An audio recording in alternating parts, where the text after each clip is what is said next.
It's time now for County-Wide, a special presentation of Yavapai Broadcasting News. Join Paul David and Brad Miller as they talk with our community's leaders, newsmakers, and people in the know. You'll hear about the hot topics that affect all our lives here in Yavapai County. And now, here's today's County-Wide. Welcome to County-Wide. I'm Paul David. Good to have you in studio today. The Rocky Mountain Elk Foundation is back with us today. They were here last year, just shortly after the Wallow fire, kind of giving us an update on how the elk were handling the situation there as they were displaced due to that huge fire. And Clair Harris is in studio today. Thank you for coming in. I'm glad to be here. We've had fun talking. He's been here, I think you've been here for almost an hour. We've been chatting the whole time. Yeah, just about. So we've done the show twice over already. So I'm glad you're in studio. When it comes to wildlife, I'm always interested. I always learn something new. And so we want to talk to you about the elk in Arizona. Okay. And if we can we start where we left off with Tom last year? Okay. He was here, and we were talking about how the elk had left the Wallow fire area, unfortunately, and they had moved into kind of sort of some ranch areas, and they were mixed in with the cattle, and they were eating the cattle feed, and you guys were going in and kind of supplementing the ranchers. That's a good statement, supplementing, because we don't want to feed elk. If it's necessary as a result of a fire or some catastrophic activity like the Wallow fire, I think you can say catastrophic because it was amazing. If a person has not gotten over there to see the damage, it is very, very depressing to see where the bad part is. The whole Wallow fire was not a bad fire. Parts of it was a good fire. But we went in, I'm saying we, Rocky Mountain Elk Foundation, and supplemented the feed because the elk were devouring the feed because there was nothing for them to eat. It was wiped out. When you wipe out 500,000 acres of habitat, and it's gone for a year or so because it came back great though. It's coming back okay. It's coming back very well. Aspen's over there. Myself, I go to the White Mountains for a period of time with my wife and camp over there near Big Lake and have a good time. And so I know the area pretty well.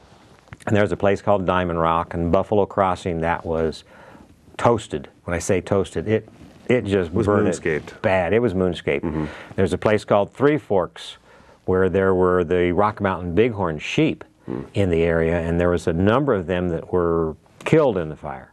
But the habitat was destroyed in some areas. Other areas where it went through meadows and so forth, it burnt out the old stuff that was not doing real well, and it came back beautifully green.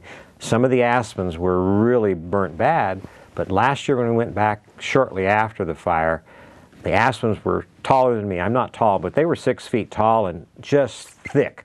And the aspens are coming back quite well and doing well. And where the fire didn't moonscape it, as you said, it's doing quite well. So it's part of it was very bad, and then other parts. I'm not Forest Service, so I don't know exactly percentage, but I would say probably 60-40. Probably 60% was a pretty good fire, and 40% was really, really tough and toasted it. So are the elk still encroaching on the ranches and mixing in with the cattle, or have they gone back? They like the wild. They don't want to be city folks, but they want to.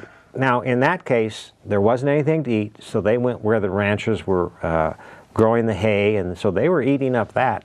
And Elk Foundation supplemented their normal feed with hay. I thought the figure was $50,000 was spent on supplemental feed, hay.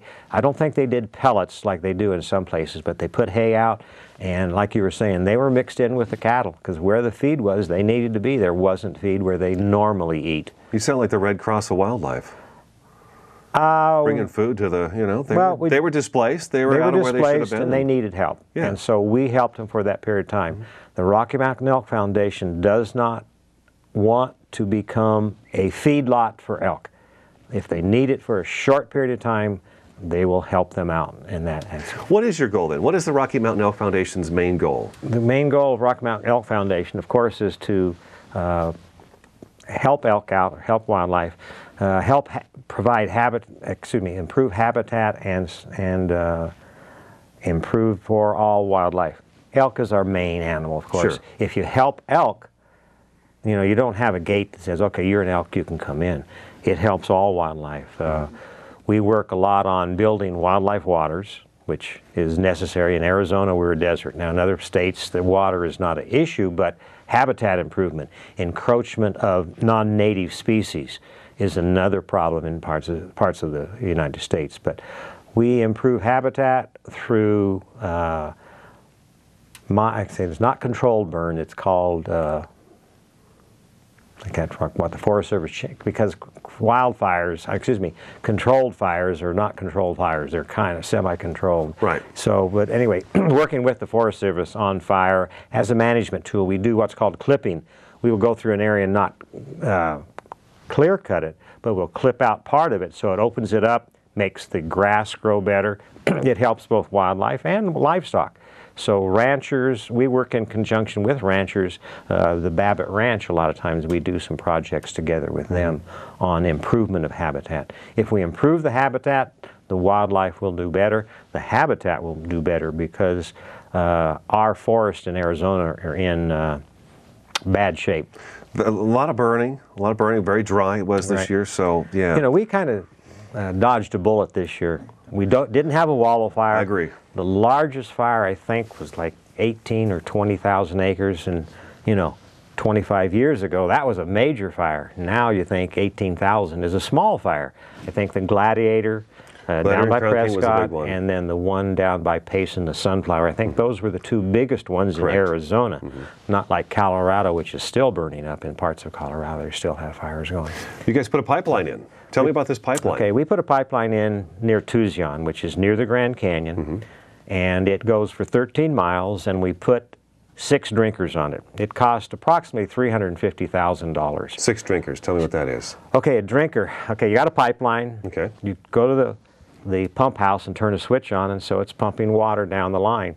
And then we can direct it to, there's 6, so number 1, number 2, number 3, etc. We turn those valves on, we put water in a storage tank, and the storage tank on the single storage tank is 7,000 gallons in the storage tank, and then about 1,000 gallons in the drinker itself. So there's about 8,000 gallons when there's one storage tank. We also put an apron, which is not corrugated metal, but it's called R panel, which is a steel panel, which if it rains, the water goes into the storage tank. Say for some reason the pump went down for a period of time and the rain came, which we haven't had a whole lot this year, but we're getting some now, but the rain goes in and supplements the pipeline.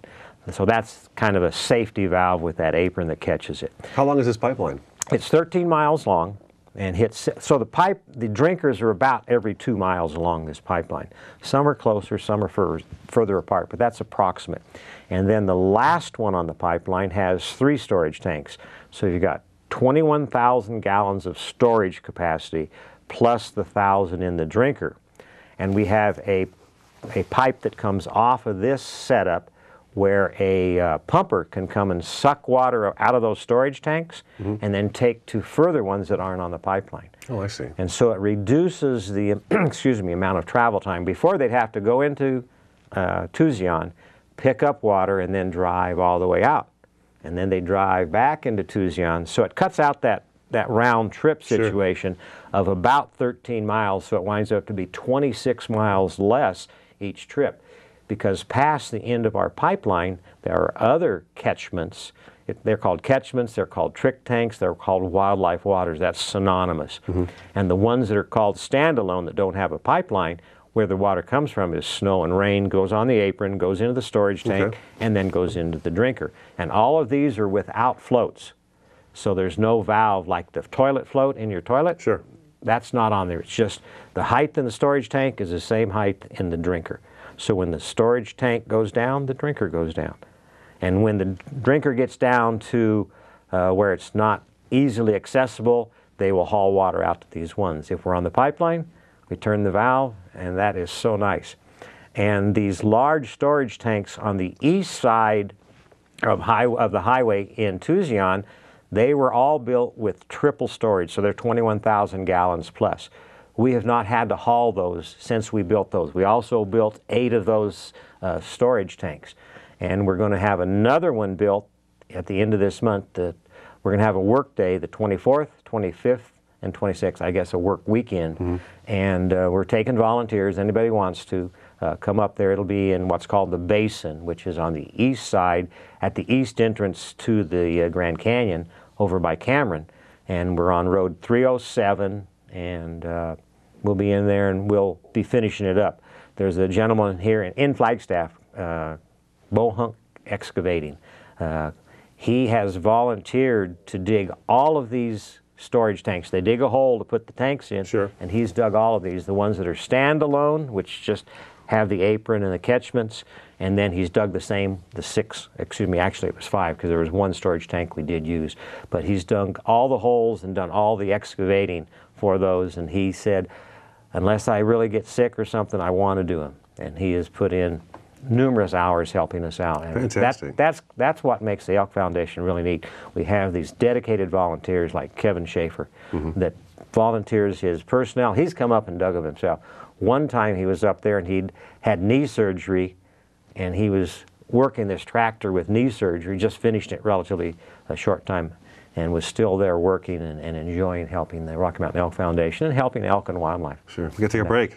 Good. Clair Harris with the Rocky Mountain Elk Foundation in studio. I'm Paul David. They got a couple events coming up too, one in Prescott and one in Flagstaff. Flagstaff. So we're going to talk about those two on the show. So stick around. Countywide will be back in just a couple minutes. So I just moved in with this family, and it's embarrassing. The little one, he likes to go outside and crawl around in the giant litter box. I don't know what he's doing. I mean, I was born and I knew how to use the litter box. Look at that. That's disgusting. Oh, poop already. You're making me nervous. Oh, okay, I can't look at this anymore. I really hope he grows out of this, for his sake.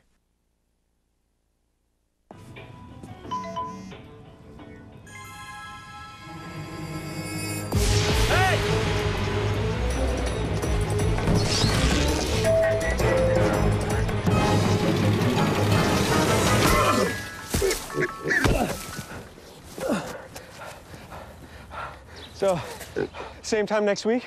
Well, of course. Put away a few bucks, feel like $1 million. For free tips to help you save, go to Feed the Pig. I think someone at my friend's school has this thing called autism. My friend's brother's son has autism. My neighbor's son has autism. My son has autism. Autism is getting closer to home. Today, 1 in 110 children is diagnosed with autism. That's a 600% increase in the last 20 years. Learn the signs at autismspeaks.org. Danse, balance sur la cadence, ondule bien tes hanches, au bal du dimanche. Danse, que la fête commence. Dans ma belle... You didn't give up on sex. Don't give up on birth control either. There are more methods than you think. Find yours at bedsider.org.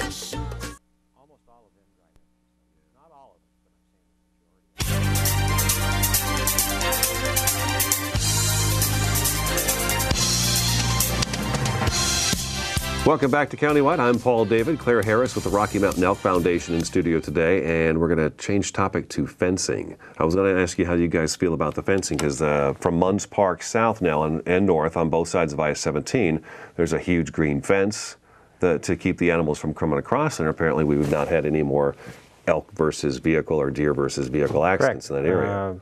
Jeff Gagnon is with the Game and Fish that has worked with that project. It was a grant. And I don't know the figure on the cost, but they put that fencing in clear down to Woods Canyon from Munns Park. And what the idea was to keep the elk from colliding, or the vehicles colliding with the elk or deer. Because that is a natural corridor for them to cross there. That's where they cross back and forth from quote-unquote winter range to summer range. Summer range is up here in the mountains, and winter range is down basically here in the Verde Valley, and Wet Beaver Creek and so forth.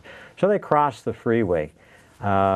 And the fence was developed after Highway 260 outside of Payson. They did the same thing, and at that time they were expanding 260. And so the Game and Fish and ADOT worked together to make underpasses, and they put signs up that say wildlife in the area. On this one, they don't have that. It's just a solid fence all the way, a little bit different than the one down in 260. But the idea was to reduce the amount of accidents, and according to Jeff, they haven't had one since the fence was completed. That's good news. They have crossings at Schnebley Hill Road and that at Woods Canyon. They also use some natural underpasses that go under, excuse me, under the freeway where the elk and deer will go under. And the one down at 260, which began the project, was noted in the world as one of the first ones that really worked. It took the elk a few years to learn to go under. And how, you said this before the show, how did they learn that? Okay, they have what's called a lead cow. Okay, a lead cow. A female. A female. A smart girl. Yes, she's the boss. And She's she'll the boss. take the herd, which at that time in the spring, the bulls are not interested in the cows because they're not in heat or not in estrus, but that's called the rut time. But anyway, the cows will take them and go from summer to winter range or move them from one pasture to another where there's good feed. And this lead cow is the one that does it. And she learns that, you know, this is a safe way to go and don't have to fight the traffic and so forth, so they can go under. And it took them a period of time, a year or two minimum, for that lead cow to learn it. Now, all the elk, I won't say all, the majority of the elk have learned that this is where we will cross and go back up to our summer range. And then they pass that information on. Yeah, it's passed on from group to group. It's amazing. And so in the summer, I say springtime, there's a group of cows and calves, and then there's a group of bulls. They separate. And they do their own thing. They eat and grow, and the bulls are growing their horns, which is, in mammals, it's one of the fastest growing tissues, their antlers. And if you ever watch a bull elk grow its antlers, you can see it'll drop the antlers every year. That big set drops off, and then there'll be a flat, this is called the pedicel, where that antler attaches to the head. And then it starts growing, then there'll be a little bump. And then in another day it'll be out, and it's amazing how fast it grows. If you watch it, if you have the opportunity to be with a group of elk and watch it grow from time to time, it's almost unbelievable. It is unbelievable how fast that tissue grows. We should probably switch to your events coming up real quick before we take our next break, okay? You've got one coming up on the 4th in Prescott, which is just a couple days away. That's correct. August 4th, Prescott Big Game Banquet. And then you've got another one coming up on the 11th of August, and that's going to be taking place at Flagstaff. Correct. Again, a big game banquet. What goes on at these events? Okay, the Big Game Banquet is our fundraisers for the state, and it goes out through all the nation as far as the Rocky Mountain Elk Foundation. What's the money used for? Money's used for the pipeline, build the pipeline, to get together with the Forest Service and do controlled burns, which I think they have a different term for it now. They use it for clippings where they open up meadows that have been encroached by too many trees that historically was a grassland. They've opened it up so it comes back to be a grassland. And so they do those type activities.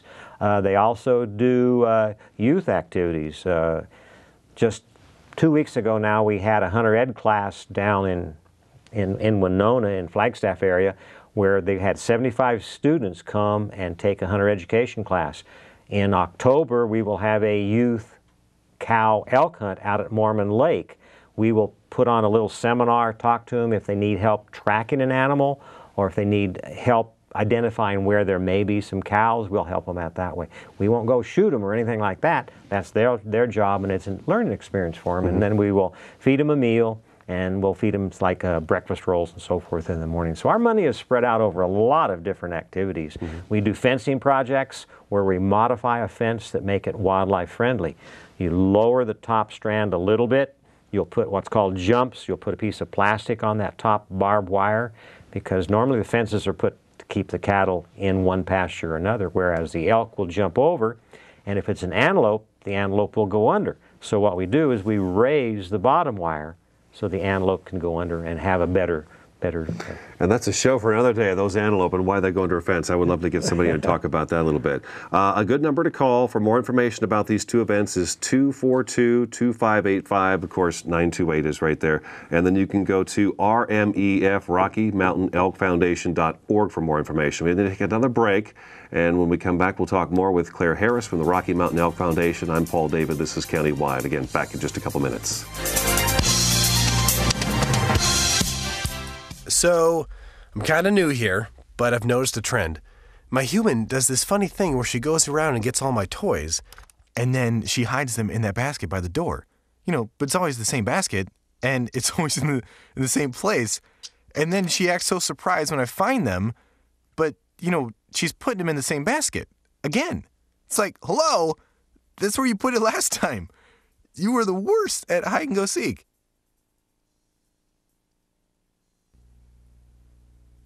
I was in junior high the first time I caught my mom using denial.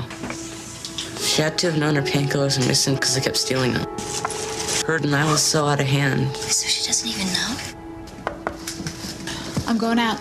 It was like I could get away with anything. You kids have fun. And that was when I knew. When she was addicted to denial. Denial is a drug. Get help. The partnership at drugfree.org.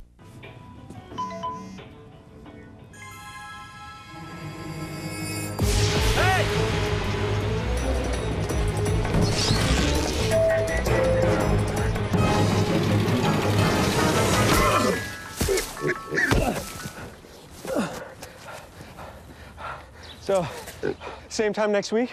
Well, of course. Put away a few bucks, feel like $1 million. For free tips to help you save, go to Feed the Pig. Now, some action from the courts. Billie Jean King renewing her rivalry with Arthritis. First set, furious volley, and right to the net for a winner. Beautiful forehand there. Arthritis, stunned. And here, match point. Billie Jean with the ace, taking it in straight sets. Afterwards, a jubilant Billie Jean King. Tennis is a weapon for me with arthritis. There's nothing like it for me to hit a ball, run to the ball, anytime, any court. I'm ready. Let's go. What's your weapon against arthritis? Find out at fightarthritispain.org.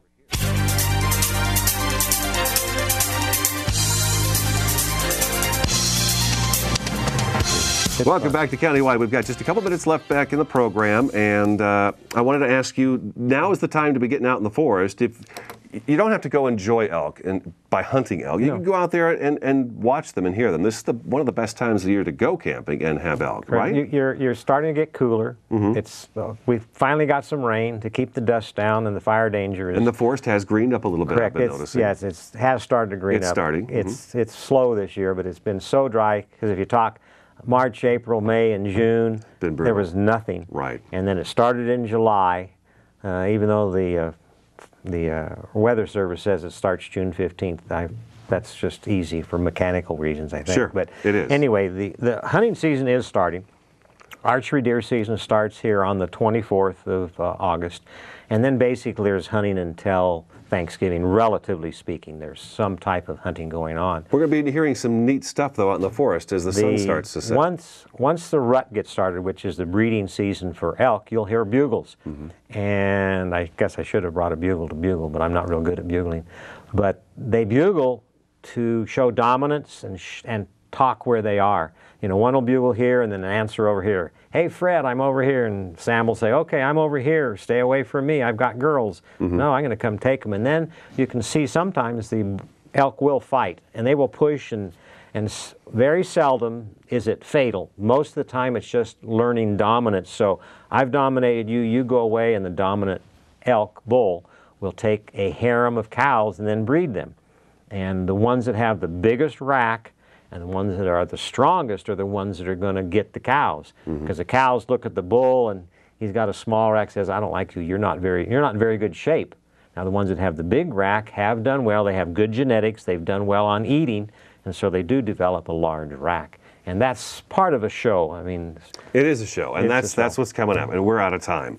For more information, you can go to RMEF, RM as in Mary, EF.org for more information, or call 242-2585. Clair Harris, thank you for coming in. I appreciate it. We're talking Rocky Mountain Elk Foundation. I'm Paul David. That's today's Countywide. We'll talk to you again next time.